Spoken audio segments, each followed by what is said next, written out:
নবীজির কয়জন স্ত্রী ছিল গো বাবা? এই যে বলেন না 9 জন।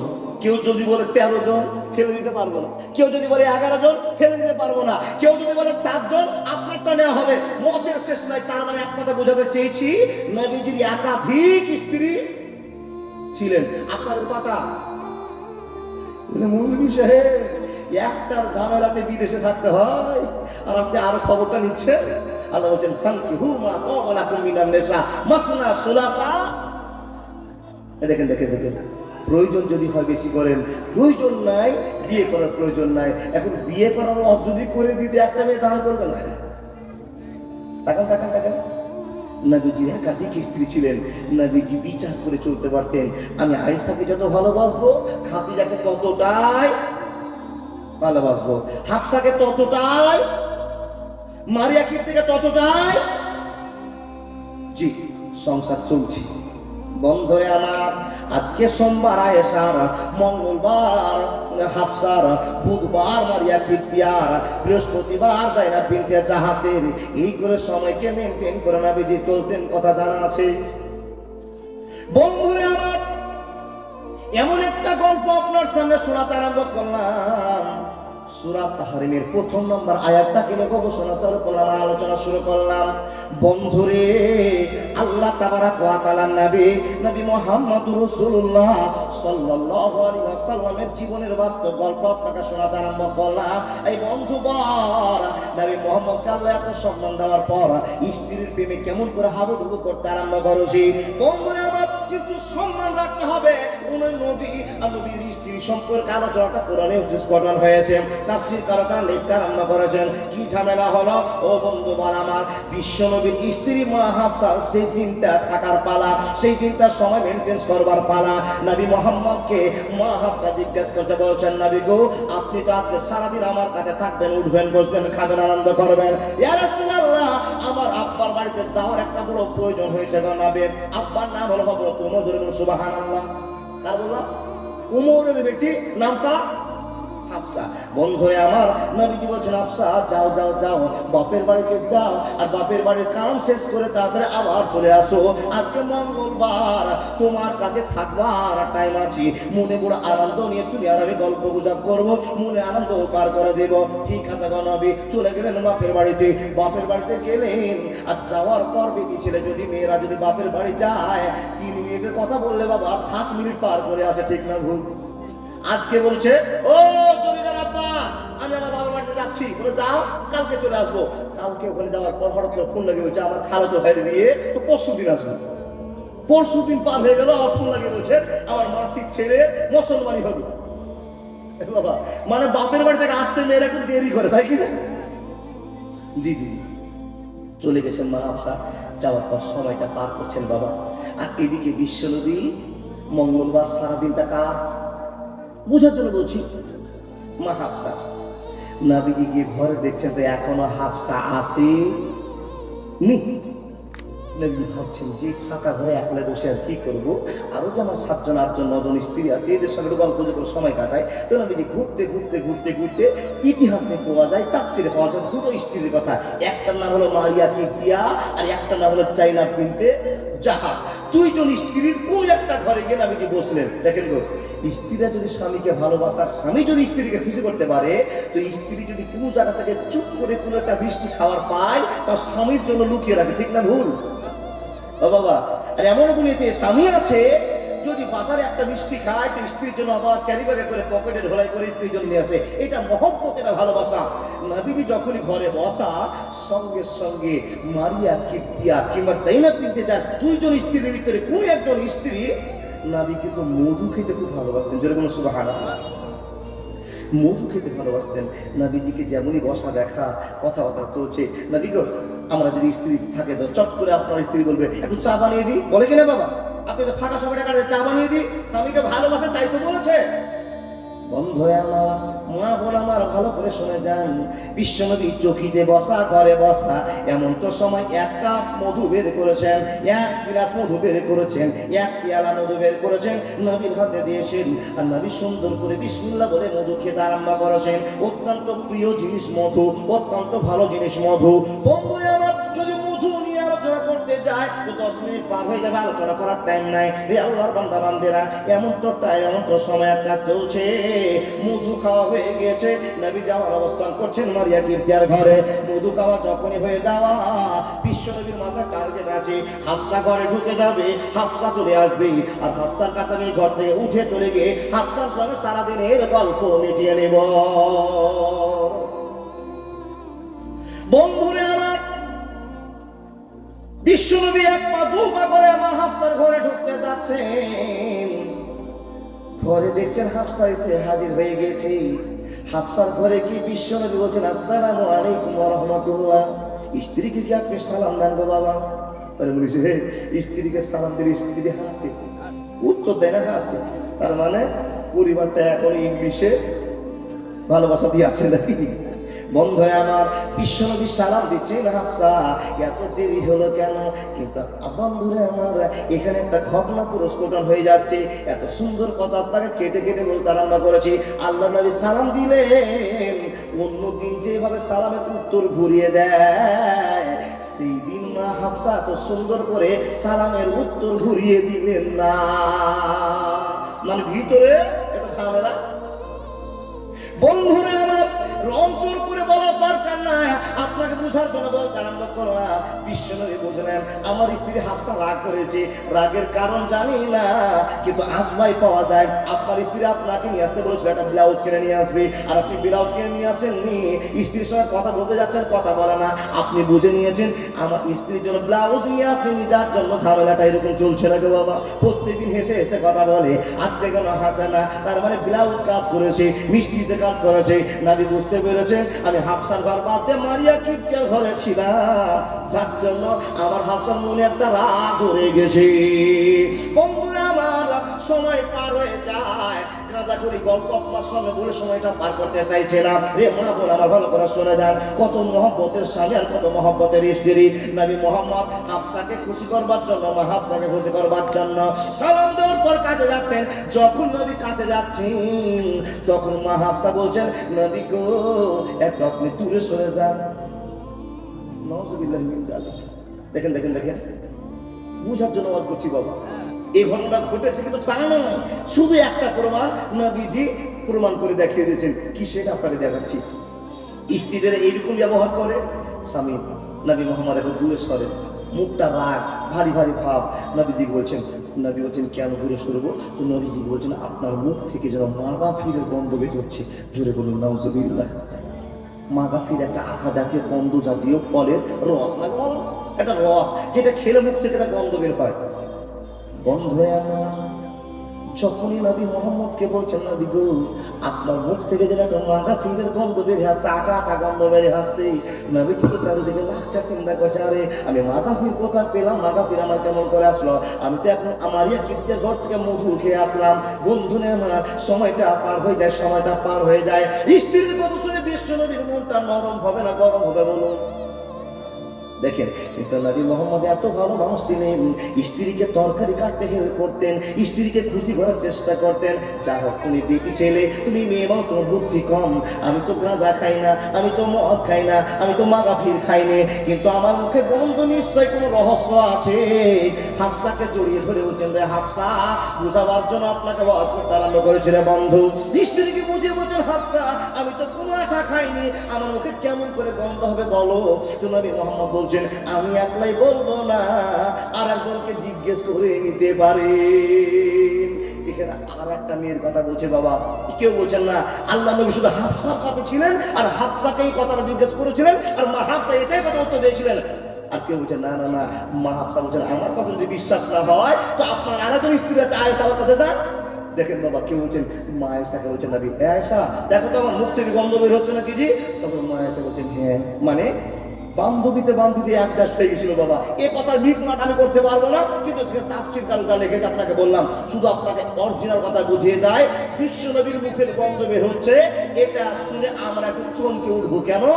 আমরা জানি বিশ্বনবীর কাছে তিনটা জিনিস মজুদ থাকতো। কি গো? একটা চিরুনি, একটা দাঁতন, আর একটা হলো সেন্ট।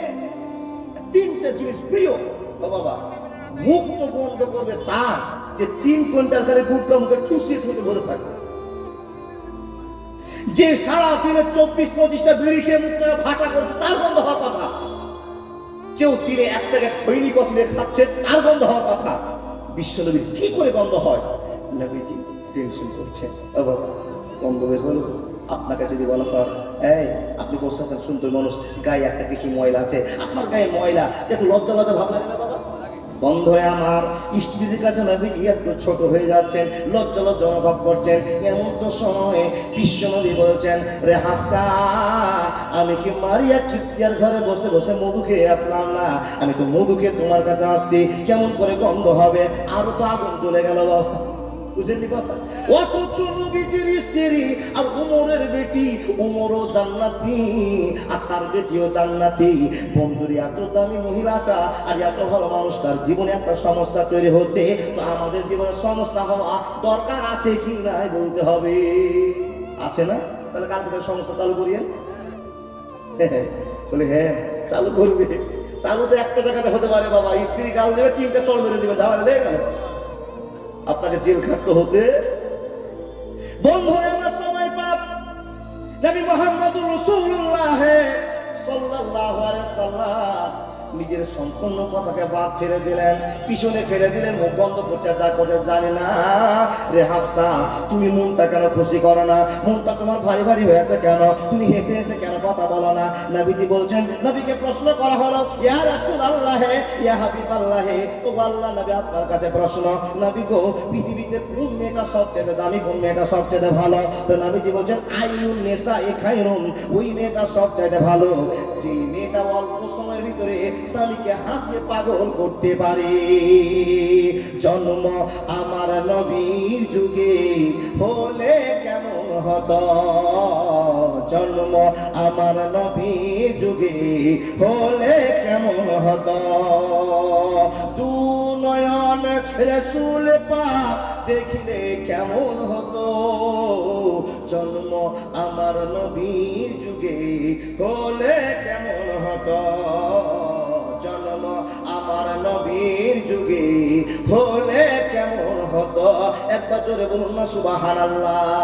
সময় পার হয়ে যায়, আল্লাহ তাবারক ওয়া তাআলা নবী বলছেন, নবী আমি খুশি করবার জন্য হাফসার কাছে গেলাম, হাফসার আনন্দ দিতে আরম্ভ করলাম। বন্ধুরা আমার, আল্লাহ নবী হাফসাকে খুশি করবার জন্য, মা হাফসাকে খুশি করবার জন্য হাফসার সামনে একটা কসম করছেন, একটা কথা বলছেন। কথাটা কত বড় কথা, সঙ্গে সঙ্গে আকাশের মাটিতে গোলমাল লেগে গেল।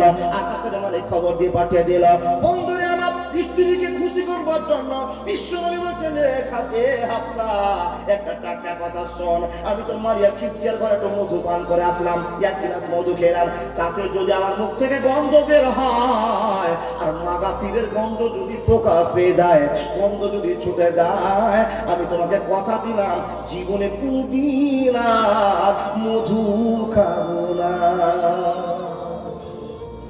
আচ্ছা বলুন, নবীজি এত শিক্ষিত মানুষ, এত দামি মানুষ, এত ভালো মানুষ, ছোট করে দিলেন কি করে? বা স্ত্রীকে খুশি করবার জন্য স্ত্রী বলছেন, হাফসারি, মধু খাওয়ার আসার পর তোমার কাছে ঢুকলাম আর তুমি বলছো মাগা পীরের গন্ধ, তো আমি আর মধু খাবো? তোমাকে কথা দিলাম মধু খাবো না। যখন এই কথা বলা, আল্লাহ তাবারক ওয়া তাআলা বলছেন, নবী হে, যার জন্য তুমি গোটা পৃথিবীর মুখ থেকে মধু টেনে নিলে, যে মেয়েটার জন্য সারা পৃথিবীর মানুষকে মধু খাওয়া বন্ধ করে দিলে, হে নবী তুমি কি জানো, লাকাদ কানা লাকুম ফি রাসূলিল্লাহি উসওয়াতুন হাসানা। নবী গো, আপনাকে পৃথিবীর মানুষের এত মানে এত আপনাকে সম্মান দেয়, আপনার কথা শুনে চোখের পানি ঝরঝর করে ছেড়ে দেয়। হে নবী মুহাম্মদ, আপনি যদি হাফসাকে খুশি করবার জন্য মধু খাওয়া বন্ধ করে দেন, তো গোটা পৃথিবীতে যত মুসলমান আপনাকে মাননেওয়ালা থাকবে, এরা কোনদিন আর মধু মুখে দিবে না। কিন্তু নবীজি, এই মধুটা এত শক্তিশালী জিনিস, এত দামি জিনিস, হালাল জিনিস, আপনি স্ত্রীকে খুশি করবার জন্য হারাম করে দিচ্ছেন। হে নবী শুনে না, আমি আপনাকে সজাগ করে দিলাম, আল্লাহু গফুরুর রহিম, আপনাকে আমি ক্ষমা করে দিলাম, কিন্তু স্ত্রীকে খুশি করবার জন্য এরকম কাজ করা যাবে না, যাবে না, যাবে না। কুরআন প্রমাণ করে বলেন, ইয়া আইয়ুহান নাবিয়্যু লিমা তুহাররিমু মা হালাল্লাহু লাকা তাবতাগি মারযাতা আজওয়াজিকা ওয়াল্লাহু গফুরুর রহিম ওয়াল্লাহু গফুরুর রহিম। নবী গো, আপনি হালালটাকে হারাম করছেন শুধু স্ত্রীকে খুশি করতে যাওয়ার জন্য। এ নবী মুহাম্মদ, আপনি খবর নিয়ে নেন, ইন্না কাইদা কুন্না আযীম। মেয়েদের কাছে ইবলিসের চক্কর থেকে যায়, ওদের কাছে ফিতনা তৈরি হয়। এ আল্লাহ নবী, এই ফিতনায় পড়ে তুমি জীবন শেষ করে দিও না। আচ্ছা বলুন, আমার মার কাছ থেকে ফিতনা হলো কিনা? এরকম ফিতনা হাজারটা গল্প আপনাকে শোনাবো, বুঝে গেছি? এই সুবহানাল্লাহ, ডাক্তারকে যদি কম্পাউন্ডার হিসাব দেয় তাহলে হয়। আপনি আমাকে এখন ডাক্তার বানিয়েছেন? জি জি জি, আলহামদুলিল্লাহ রাব্বিল আলামিন। ও আল্লাহর বান্দা, নবীজি প্রত্যাখ্যান করলেন নিজের ভাষাটাকে, নিজের এই বক্তব্যটাকে চেঞ্জ করে দিলেন। আল্লাহ আমাকে ক্ষমা করে দাও। দেখেন, বান্দার একটাই দায়িত্ব, একটাই কর্তব্য, একটাই কাজ, যে কোনো হালাতে যেরকম অন্যায় হয়ে যাক না কেন, অন্যায় হয়ে যেতে পারে, হয়ে যাওয়াটা স্বাভাবিক, কিন্তু বান্দা আল্লাহর কাছে ক্ষমা চাইবে না, এটা মানা যাবে না। গুনাহ হয়ে গেল, নবীজি একটা ভুল করে দিলেন, ও আল্লাহর বান্দা, সম্মানের আপনাকে আঘাত লাগছে, নবীজির ভুলটা তুলে দেওয়ার জন্য, কিন্তু আপনাকে বোঝার জন্য বলছি, নবীজি একটা মিস্টেক করেছেন, আর মিস্টেক যখনই ধরা পড়া, নবীজি আল্লাহর কাছে কেঁদে কেঁদে ক্ষমা করছেন। আপনি হাজারটা মিস্টেক করলেন, হাজারটা ভুল করলেন, একবার কেন আল্লাহকে আপনি বলতে পারছেন না, আল্লাহ তুমি আমাকে ক্ষমা করে দাও? আল্লাহ তো অপেক্ষা করে আছে আমার বান্দা ভুল করুক, আর ভুল করার পর আমার কাছে ক্ষমা চা, আমি আল্লাহ ক্ষমা করে দিব। হাজারটা অন্যায়কে চেপে ধরে বসে আছেন, মাবুদকে ভুলতে পারলেন আল্লাহ, যে অন্যায়টা করেছি এই অন্যায়টা কোনোদিন আর করবো না, এটা শোনার জন্য আল্লাহ অপেক্ষা করেছে। আচ্ছা বলুন তো, গজব আপনার আমার উপর হবে না তো কার উপরে হবে? আল্লাহ বারবার বলছেন, ইয়া আইয়ুহাল্লাযীনা আমানু, হে ঈমানদার মুমিন মুসলমানেরা, আমি তোমাদেরকে খবর দিচ্ছি। আল্লাহ কি খবর দিচ্ছ? আল্লাহ বলছেন, তুমি নিজে বাঁচো জাহান্নাম থেকে, আর তোমার পরিবারকে বাঁচে না। আবার আল্লাহ বলছেন, এ মুসলমান, আমি তোমাকে খবর দিচ্ছি, তুমি জান্নাতি হও, মুসলমান হও, তো অরিজিনাল মুসলমান হও। বারবার এই খবরটা আপনাকে আল্লাহ দিচ্ছেন। তাহলে ভালোবাসেন, তাই তো? কিন্তু ভালোবাসার কথা বলার পর মুসলমান যখন নামে বুঝেছে, তখন আল্লাহ রাগ করে দিয়েছেন। এখন আল্লাহর রাগ ভাঙার জন্য একটাই কাজ আছে। ইবাদতের জগতে সবচেয়ে পাওয়ারফুল ইবাদত না হলো দান। আল্লাহর রাগকে মাটি করার জন্য সবচেয়ে পাওয়ারফুল ইবাদত হলো দান। কেন? আল্লাহ বলেছেন, বান্দা তুমি আমাকে দেখোনি, টাকার উপরে মানুষের অনেক মায়া আছে, ভক্তি ভালোবাসা আছে। আল্লাহর বান্দারা টাকা ইনকাম করতে সারাদিন লেগে যায়, সারাদিন ইনকাম করার পর 500 টাকা পকেটে পেলেন, আর এখানে এমদাদুল মাদ্রাসার জন্য কালেকশন শুরু করেছে। এই কালেকশনে শোনার পর আপনি কষ্ট করে সারাদিনের কষ্টটাকে পানিতে ফেলে দিয়ে চিন্তা করানো হয়ে গেল, আল্লাহ ইন্না জাহান্নামা কানাত মিরসাদা, তুমি জাহান্নাম থেকে বাঁচার জন্য আমাদেরকে পথ করে দিয়েছো। আল্লাহ তুমি আমার রব, আমি তোমাকে ভুলে গেছি। 500 টাকাটা এত কষ্ট করে কামাই করেছে, আমার দুয়া শুনে আর আল্লাহর ভালোবাসার কথা শুনে, নবীর ভালোবাসার কথা শুনে পকেট থেকে বের করে একবার টেবিলে জমা দিয়েছে। আল্লাহ বলছেন, বান্দা মান জাআ বিল হাসানাতি ফালাহু আসরু আমসালিহা, হে বান্দা শুনে নাও, তুমি সারাদিন কষ্ট করে ইনকাম করে নিয়ে এসেছিলে, ছেলের জন্য মাছ কিনবে, স্ত্রীর জন্য জামা কিনবে, বেটার জন্য আরো কিছু কিনবে, কিন্তু ইমদাদুল বক্তা দান চেয়েছে মাদ্রাসার জন্য, নবী খুশি করার জন্য, নবীর মাদ্রাসার জন্য তুমি দান করে দিয়েছো। বান্দা শুনে নাও, তোমার টাকাটা তুমি জমা দিবে বটে, এই টাকাটা তোমার বাড়ি চলে যাবে, তুমি জানতে পারবে না। আল্লাহ কেমন করে আমার টাকা যাবে? তুমি যখন 500 টাকা দিয়েছো বান্দা, আমি আল্লাহ তোমাকে খুশি করে আরো 4500 টাকা নয়, আমি 10 গুণ বাড়িয়ে 5000 টাকা তোমাকে ফিরিয়ে দিব। আমার ভান্ডারে অসুবিধা হবে না, হবে না, হবে না। বুঝতে পারলেন? 500 টাকা দিলে 5000 টাকা আল্লাহ আপনাকে বাড়িতে দুনিয়াতে ঘুরিয়ে দিবে। দেখেন, এটা দুনিয়ার মজার কথা বললাম, আখিরাতে হলো জান্নাত। এর চাইতে পাওয়ার জিনিস আর আমাদের কিছু নয়। ভাই নবীজিকে জিজ্ঞেস করি, নবী গো, আমরা যদি দান করি আমাদের কি বিপদ পাওয়া হবে? নবীজি বলছেন, আসাদকা তো তারাদ্দুল বালা, পৃথিবীতে কোনো একটা কেলেম আছে, কেলেমে পড়ে গিয়ে জীবন শেষ হয়ে যাবে, তুমি জানো না, হঠাৎ করে 500 টাকা দান করেছো, আল্লাহ কেলেম মিটিয়ে দিয়েছে। এই জন্য আল্লাহর কোনো বান্দা পারবেন আল্লাহ নবীকে খুশি করবার জন্য 10,000 করে 30 জন আল্লাহর প্রেমিকের কাছে চায়। ও আল্লাহর বান্দা, আপনাদের এলাকায় 4টা বড় বড় মাদ্রাসা, এখানে হাফিজা মাদ্রাসা, তারপরে আজিম বাজার মাদ্রাসার নাম কি, সত্যনগর মাদ্রাসা, এই মাদ্রাসা, আমি 4টা মাদ্রাসা দেখলাম। এই 4টা মাদ্রাসার ভিতরে সবচেয়ে চয়েস মাদ্রাসা আমার চোখে আজকে পড়লো। কি করে বুঝলেন মানুষের পরিবেশটা দেখে? বাবা আমার মনে মনে আনন্দ। ঢুকেই আমি আমার পূর্বের বক্তা হায়দারকে বলেছি, ও ভাই, আজকের মাদ্রাসাটা দেখে একটা মনে হচ্ছে যে স্ট্যান্ডার্ড একটা আছে, একটা কোয়ালিটি মেনটেন করছি না। বুঝে গেলেন বাবা। বাথরুমে গিয়ে দেখলাম আল্লাহু আকবার, বাড়িতেও এত সুন্দর বাথরুম নাই। নিশ্চয়ই আপনার কোরআনকে সম্মান দিয়েছেন, নবীকে সম্মান দিয়েছেন, আল্লাহকে ভালোবাসা দেখিয়েছেন। আল্লাহকে খুশি করলে আপনাকে আল্লাহ খুশি করবে।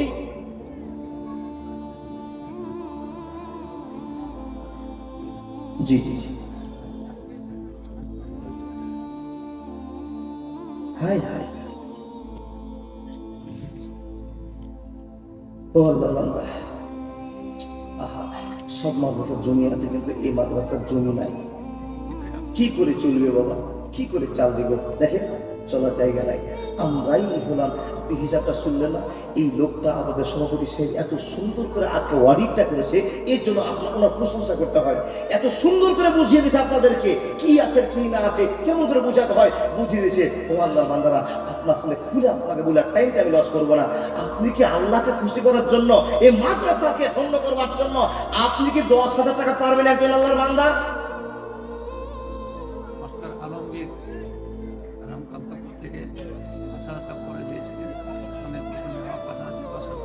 মাশাআল্লাহ, জাযাকাল্লাহ। রামকান্তপুর থেকে মাস্টার আলমগীর সাহেব, কান্তনগর থেকে উনি মাস্টার আলমগীর সাহেব, উনি 10,000 টাকা দান দিয়েছেন। আলহামদুলিল্লাহ। আল্লাহর বান্দা, টাকার ভালোবাসা সবার আছে, কিন্তু এই আলমগীর মাস্টার মশাই কি পাগল লোক? জি না, জানছে আল্লাহ খবর দিয়েছে, ইন্না জাহান্নামা কানাত মিরসাদা, এই জাহান্নামে একদিন আমাদেরকে যেতে হবে যদি আমরা দুনিয়ার আমল ঠিক করতে না পারি। ও আল্লাহর বান্দা, আল্লাহকে খুশি করার জন্য মাস্টার মশাই দান করতে পেরেছে। আপনি পারবেন না একটা 10,000 টাকা? শেতাবুদ্দিন কুচগেরিয়া থেকে 5,000 টাকা দিয়েছে, মুন্সিপাড়া থেকে। মাশাআল্লাহ, জাযাকাল্লাহ। দাদা বন্ধু, আপনাদের কাছে আমি বলি, আপনারা কি ছুটে এসে 5,000 10,000 করে আল্লাহ নবীর মাদ্রাসাকে খুশি ভালোবাসা দেখে নবীকে খুশি করতে পারবেন না? সেই নবী 63 বছরের জিন্দেগিতে শুধু কষ্ট আর কষ্ট উম্মতের জন্য, আপনার জন্য, আমার জন্য কষ্ট করে করে আমাদের কাছে একটাই ভালোবাসার জিনিস ছেড়ে গেছে, সেটা হলো নবীর শিক্ষা কেন্দ্র মাদ্রাসা। পারবেন না? নবী এতদিন শ্রম দিয়েছে, আপনি নবীকে ভালোবাসা দেখাতে পারলেন না। মাত্র একটা 10,000 টাকা দিয়ে টাকা আসবে, চলে যাবে। জি জি জি জি জি জি জি, আপনার শাশুড়ি 1,000, আপনার স্ত্রী 500, আপনি 1,000। মাশাআল্লাহ, জাযাকাল্লাহ। ওনার মা মারা গেছে, আপনার শ্বশুর মশাই মারা গেছে। আল্লাহু আকবার কাবীরা। আল্লাহ, তুমি জীবনের পথ উন্নত করে দাও। আলহামদুলিল্লাহি রাব্বিল আলামিন ওয়া লা তাবাতুল মুত্তাকিন ওয়াসসালাতু আলা রাসূলি মুহাম্মদ ওয়া আলিহি ওয়া আসহাবিহি। হে রব্বুল আলামিন, তোমার বান্দা এই মাদ্রাসার হেড মাওলানা, আল্লাহ নিজে 1,000 টাকা, স্ত্রী তার 500 টাকা, আল্লাহ তার শাশুড়ি 1,000 টাকা, আল্লাহ তার মা মারা গেছে এবং তার শ্বশুর মারা গিয়েছে। রব্বুল আলামিন ঈদের মাগফিরাতের জন্য তোমার বান্দা মনটা মানতে পারলো না, আল্লাহ এতগুলো টাকা দান করে দিল। হে আল্লাহ, আমরা তোমাকে কেউই চোখে দেখিনি, তারপরে অন্তরে এত ভয় ভালোবাসা আল্লাহ এসে গিয়েছে যে তোমার ভয়ে নিজের এত কষ্ট করা টাকাগুলো আল্লাহ তোমার নামে দান করে দিচ্ছে। আল্লাহ, শুধু তোমাকে খুশি করবার জন্য, আল্লাহ তুমি খুশি হয়ে গেলে আমাদের বিপদ পার হয়ে যাবে। নবীজি বলছেন না, সাদকা তো তারাতুল বালা, নবীকে খুশি করবার জন্য এত বড় বড় শিক্ষা কেন্দ্রগুলো চলছে। আল্লাহ, তুমি আমাদের জীবনে প্রাধান্য দাও। আল্লাহ, দান করার শক্তি তুমি দিয়ে দাও। আমিন সুম্মা আমিন। আল্লাহুম্মা সাল্লি আলাইহি, আল্লাহুম্মা বারিক আলাইহি। যতগুলো লোক ডানে বামে বসে আছেন, দাদা বন্ধু, আপনাকে 10,000 করে আমি চেয়েছি আল্লাহর বান্দাদের কাছে। 10,000 টাকা যদি আপনার ভারী হয়, আপনি যদি বলেন, বলবি সাহেব আমি 10,000 পারবো না, 5,000 পারবো, আমি 2,000, আমি 1,000, যে যা পারবেন দান করেন না। আপনার লেখে আপনি করছেন, আপনার হিসাবে আপনি দিবেন, কিন্তু জেনে রেখে দিন, আল্লাহ বলছেন 1 টাকায় 10 টাকা, মানে যতটি আপনি দিবেন তার 10 গুণ টাকা আপনাকে দুনিয়াতে আল্লাহ বরকত দিবে। এই টাকা কেউ আটকাতে পারবে না। মাশাআল্লাহ, জাযাকাল্লাহ। দাদা কি নাম? মাশাআল্লাহ। মার জন্য 2,000, আর পরিবারের জন্য, বাবা মার জন্য, সকলের জন্য 8,000 টাকা। আলহামদুলিল্লাহ রাব্বিল আলামিন। রাজিউল, আলহামদুলিল্লাহ। রাজিউল নামে আল্লাহ তোমার বান্দা ছিল কি না ছিল মাবুদ জানে, বোঝা গেল। ইয়া সাওয়া রাহমান, মার কত প্রেম ভালোবাসা আছে আল্লাহ, বাপের কত ভালোবাসা আছে আল্লাহ। রাজিউলের কাছে জানলাম, বুঝলাম, ইয়া আল্লাহ, এই বাপের একটা সম্পদ, মায়ের একটা সুন্দর সম্পদ আল্লাহ রাজিউল, আর সে 10,000 টাকা দান করে চলে গেল। আল্লাহ, পরিবারের জন্য, নিজের জন্য রব্বুল আলামিন তার ছেলেকে হাফেজকারী বক্তা বানিয়ে দিও আল্লাহ, মেয়েদেরকে আল্লাহ হাফেজা বানিয়ে দিও আল্লাহ, পরিবারের সুখ দিও। ইয়া আল্লাহ, তুমি তো সুখের মানুষ মাবুদ, লাখ লাখ টাকা থাকলে সুখ আসে না মাবুদ, তুমি কবুল করো।